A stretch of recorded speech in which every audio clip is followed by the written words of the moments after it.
नमस्कार, आप देख रहे हैं जस्ट इंडिया। मैं हूं आपके साथ काजल ठाकुर। कांग्रेस चिकित्सा प्रकोष्ठ के अध्यक्ष डॉक्टर विपिन सांगवान ने कोरोना समेत कई मुद्दों को लेकर जस्ट इंडिया से खास बातचीत की। देखिए।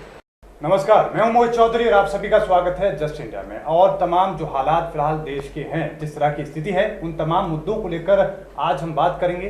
कांग्रेस के नेता हमारे साथ हैं डॉक्टर विपिन सांगवान। सर, आपका बहुत बहुत स्वागत है जस्ट इंडिया में। नमस्कार मोहित जी। और सबसे पहले कांग्रेस चिकित्सा प्रकोष्ठ के आप अध्यक्ष हैं। सर, मौजूदा स्थिति में कोरोना वायरस को लेकर जो देश में लोगों के बीच में स्थिति है, उसको लेकर आप क्या कहना चाहेंगे? कोरोना रूपी महामारी जिसने दिसंबर के एंड से लेके इस टाइम तक पूरे विश्व को हिलाकर रख दिया है, झकझोर कर रख दिया है जी। ये निश्चित रूप से एक बहुत गंभीर बीमारी है। और अब ये कंटिनेंट्स को टच करते हुए डिफरेंट कंटिनेंट, भारत के भी मेट्रो सिटीज़ के बाद अब टायर 2 और टायर 3 सिटीज़ के बाद गांव में इंडल्ज कर रहा है। कम्युनिटी लेवल पे क्या आपको लग रहा है कि स्थिति पहुंच चुकी है?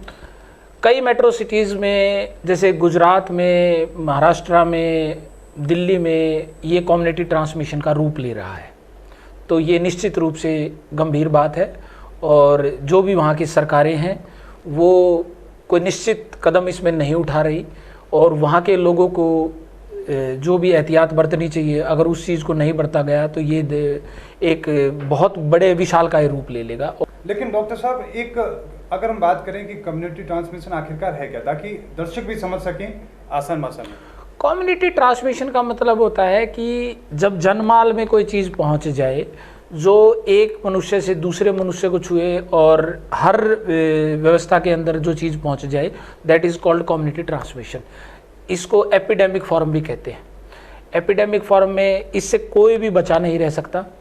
सरकार की भूमिका अगर हम देखें तो सरकार की भूमिका आपको कहाँ नजर आती है? क्योंकि कुछ राज्य तो ऐसे वहाँ पर बहुत ज़्यादा स्थिति खराब नजर आ रही है, गुजरात का जैसे आपने उदाहरण दिया। सरकार की गंभीरता की बात जैसे करें कि जैसे हमारे विपक्ष के नेता हैं और हमारे मौजूदा हालात में देश के बहुत बड़े चेहरे हैं माननीय राहुल गांधी जी, उन्होंने जनवरी मंथ में 27 जनवरी को ट्वीट करके ये कहा था कि ये बीमारी साक्षात रूप में बहुत विशालकाय है, तो इसके लिए आप लोगों को लॉकडाउन की व्यवस्था करनी चाहिए। परंतु सरकार ने अपनी सुविधा को देखते हुए ऐसा कोई एहतियातन कदम नहीं उठाया और लॉकडाउन इन्होंने जो कॉपी पेस्ट किया है वो बेसिकली अमेरिका साइड की कॉपी पेस्ट किया है, यूरोपियन कंटिनेंट की कॉपी पेस्ट नहीं कर पाए। लेकिन साथ में हम ये भी देखें कि डॉक्टरों ने बहुत अच्छी भूमिका अपनी निभाई है, लगातार जो मैदान में डटे रहे हैं। मैं अक्सर अपने बातचीत में आप लोगों के माध्यम से और तमाम प्लेटफार्म से ये बात कहता हूँ, जैसे सैनिक इस देश की धरोहर है जी, खिलाड़ी इस देश की धरोहर है, ऐसे ही डॉक्टर भी इस देश की धरोहर है, चाहे वो चिकित्सा के प्राइवेट जगत में मौजूद है, चाहे वो सरकारी जगत में मौजूद है। लेकिन अब हम देखें कि चाहे प्राइवेट अस्पतालों की हम बात करें या फिर सरकारी अस्पतालों की हम बात करें, संसाधन, क्या आपको लगता है कि संसाधन हमारे पास हैं? और साथ में जो डिमांड की जा रही थी, चाहे पीपीई किट की हम बात करें, अलग अलग तरह की चीज़ों की, क्या सरकार वो पहुंचा पाई?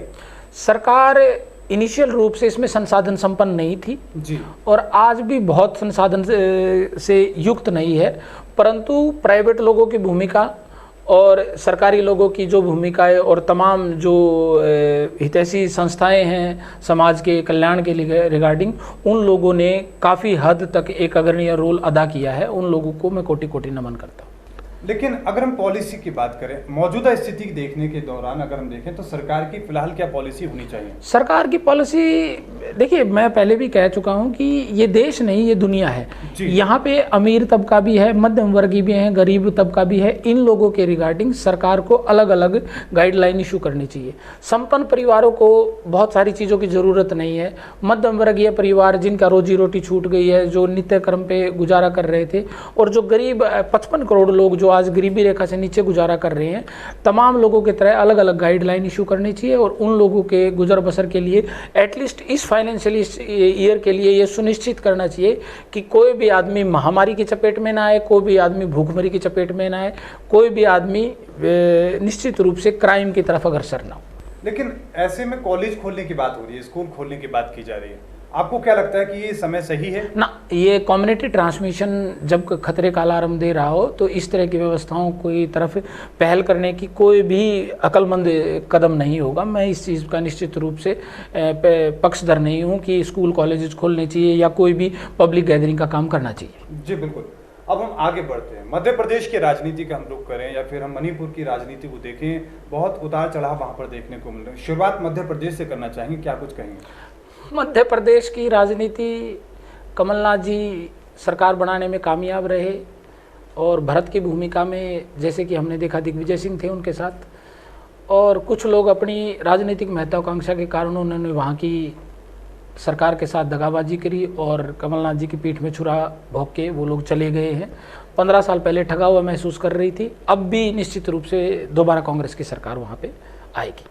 लेकिन आप जिस तरीके से शिवराज सिंह चौहान को लेकर भी कई तरह की टिप्पणियां कांग्रेस की तरफ से की गई हैं, शिवराज सिंह चौहान लगातार दावा तब भी करते रहे थे, चुनावों से पहले भी करते रहे थे और चुनाव होने के बाद भी सरकार बनाने के दावे करते रहे, बना भी ली। शिवराज सिंह चौहान बेसिकली ये कर्म करके उन्होंने अपना कद कम किया है। वो देश के ही प्रदेश के ही नहीं, मध्य प्रदेश के बल्कि पूरे देश के नेता थे, प्रधानमंत्री पद की दौड़ में थे और इस तरह का क्रम उनसे ना एक्सपेक्ट किया जाता था। और मैं मानता हूं कि ये एक छल किया गया है बेसिकली नेतृत्व के साथ, ऐसा नहीं करना चाहिए था। और सरकार बनाने की है, आज वो सरकार में विद्यमान है, परंतु निश्चित तौर पे जब इलेक्टोरल पोल होगा तो दोबारा कांग्रेस विजयी होगी। अब मणिपुर की अगर हम बात करें, मणिपुर में क्या कुछ स्थिति आप देख रहे हैं? मणिपुर के कुछ विधायकों ने कांग्रेस के नेतृत्व में आस्था जताई है। वहाँ पे बीजेपी अलायंस के साथ सरकार बनाई हुई थी। नॉर्थ ईस्ट के लोगों को, अपने आप को वो लोग सकुशल नहीं समझ रहे और बेसिकली ये जो चीन का मुद्दा है इसको लेके उनको लगा है कि राष्ट्रीय एकता जो खतरे में है, तो उन्होंने बीजेपी के अंदर से उनका मनमुटाव हो गया है। महंगाई की हम बात करें, महंगाई हो रही है, डीजल के रेट हर रोज बढ़ रहे हैं, पेट्रोल के रेट हर रोज बढ़ रहे हैं, क्या लग रहा है कि मध्य प्रदेश में उसका भी एक इम्पैक्ट देखने को मिलेगा और बाकी पूरे देश में भी? देश जब कांग्रेस का राज था यूपीए पार्ट 2 और जब लास्ट के सेशंस थे तो महंगाई को लेके निश्चित तौर पर बीजेपी डेली धरना प्रदर्शन कर रहे थे। आजकल नेट पे सारी सामग्री अवेलेबल है, प्रधानमंत्री जी के भी आप बयान पढ़ सकते हैं। स्मृति ईरानी जी कभी चूड़ियाँ भेजती थी, कभी सिंदूर भेजती थी। मेरा कहने का मतलब है कि वही जनता है, वही जनार्दन है, आज उनके साथ इतना बड़ा छल क्यों कर रहे हो? बिल्कुल, लेकिन महंगाई की बात लगातार जो है लोग भी कर रहे हैं, जनता भी अपनी बातें कह रही है, लेकिन जो पैकेज प्रधानमंत्री की तरफ से दिया गया था, उम्मीद की जा रही थी कि जो हर रोज की जो संसाधन है, जो चीजें रोजमर्रा में इस्तेमाल होती हैं, वो चीजें कम होंगी, सस्ती होंगी। सरकार ने बहुत बड़ा 20 लाख करोड़ रुपए का एक ऐलान किया जी, मगर इस ऐलान का कोई श्वेत पत्र जारी नहीं किया कि वो पैसा कहाँ पे किस तरीके से यूटिलाइज होगा।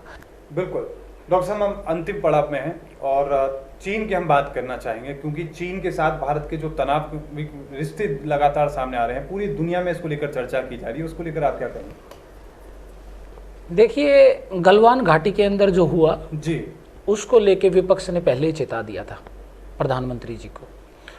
और बेसिकली क्या है कि बार बार भाषणों में ये किया जाता था, जैसे भाषण में और शासन में बहुत फर्क है जी।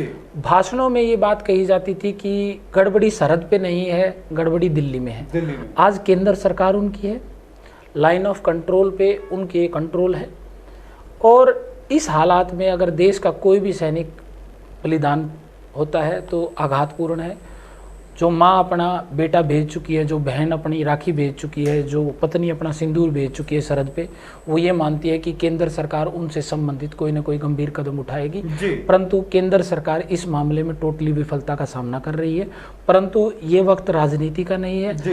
जो भी केंद्र सरकार फैसला ले, हम उनसे अग्रणीय श्रेणी में आगे खड़े मिलेंगे। विपक्ष की भूमिका यही है। लेकिन डॉक्टर साहब, पहले शुरुआत में जानकारी आती है कि 2 जवान शहीद होते हैं, फिर जानकारी आती है कि 3 जवान शहीद। मैं भाषण में पहले भी कह चुका हूं, आप ध्यान से सुनिएगा कि आंकड़ों के साथ छेड़छाड़ करना इस जो मौजूदा सरकार है उसकी फितरत रही है। एक्चुअल में वहाँ पे जो लोग शहीद हुए हैं वो तकरीबन 27 के करीब हैं जी। आंकड़ा भी दुरुस्त नहीं है। और तकरीबन 48 लोगों का लेह के सरकारी हॉस्पिटल में, जो मिलिट्री हॉस्पिटल है, वहाँ पे इलाज चल रहा है, जिसमें से 6 लोग गंभीर रूप से घायल हैं। सरकार को उचित कदम उठाने चाहिए और प्रधानमंत्री जी से निवेदन है कि वो साहसिक कदम उठाए। हम हर चीज़ पे उनके कदम ताल साथ करेंगे। लेकिन अब चीन को नुकसान देने के लिए कहा जा रहा है कि बॉयकॉट चाइना, वहाँ के जो सामान आ रहे हैं, क्या इससे ये व्हाट्सएप यूनिवर्सिटी और कुछ पत्रकारों ने ये टर्म इजाद कर दी गई है। बाइकआउट करने से अगर किसी चीज़ का समाधान निकले तो निश्चित रूप से बाइकआउट हो। उनको मुंह तोड़ जवाब देने की ज़रूरत है और जो हमारी सेना देने में सक्षम है, सेना को खुली छूट देने की अनुमति दी जाए। डॉक्टर साहब, अंतिम कमेंट आपका होगा कि आप लोगों को क्या कहना चाहेंगे कि आज कोरोना महामारी के बीच में उनकी क्या भूमिका है, किस तरीके से उन्हें रहना चाहिए, किस चीज़ का ध्यान रखना चाहिए? बेसिकली WHO की गाइडलाइन या ICMR के जो भी दिशा निर्देश है उसके अकॉर्डिंगली जो भी व्यवस्था जारी की गई है, जो भी दिशा निर्देश जारी किए गए हैं, उस रूपरेखा को लोगों को मानना चाहिए, आम जनमानस को मानना चाहिए। और चिकित्सकों से मेरे हाथ जोड़ के निवेदन है कि आप लोग इसमें पैसे को बहुत बड़ी भूमिका ना रखें, आम मनुष्य के रिगार्डिंग भला करें। और इस महामारी से जब हम निजात पालेंगे तो निश्चित रूप से भारत एक राष्ट्र विश्व शक्ति के रूप में उभरेगा। जी बिल्कुल, बहुत बहुत धन्यवाद डॉक्टर विपिन सांगवान जी। तो हमारे साथ डॉक्टर विपिन सांगवान थे, कांग्रेस नेता थे और कांग्रेस चिकित्सा प्रकोष्ठ के अध्यक्ष भी थे। तो तमाम मुद्दों को लेकर हमने जानने की कोशिश की, किस तरह की स्थिति है, क्या उनकी बातें हैं, कांग्रेस क्या सोच रही है और किस तरह के विकल्प हो सकते थे। अभी के लिए इतना ही। देखते रहिए जस्ट इंडिया, मुझे दीजिए इजाजत, धन्यवाद।